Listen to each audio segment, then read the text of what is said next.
there was a time in your career where you're so talented, you're doing so many great things, and there was this questioning of your blackness. There was this questioning of if you're black enough.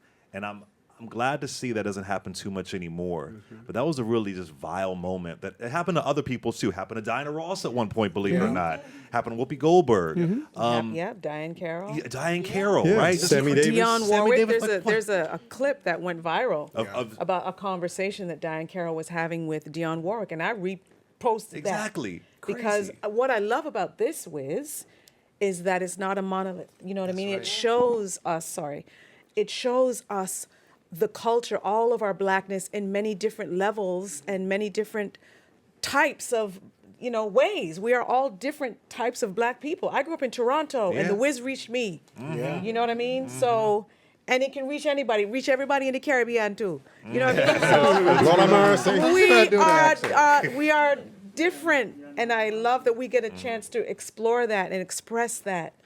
Yeah. Absolutely. Yeah. Was that challenging at the time to deal with, or was it like whatever? No, I'd be lying if I said it was like whatever. I grew up with that. In fact, when Amber and I were talking, that's kind of the thing of being this kid growing up in the hood in my neighborhood, whose interests maybe weren't so different than the other kids, but I had other interests as well. Like I loved Starsky and Hutch, and I loved Masterpiece Theater.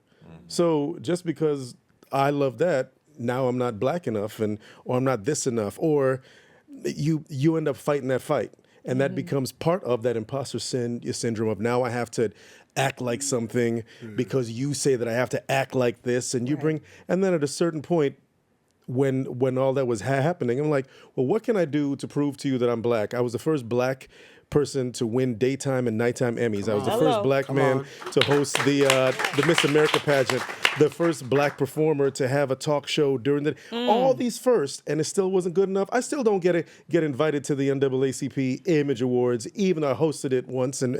But if I let my life be defined by the things that other people say that I'm not or that I am.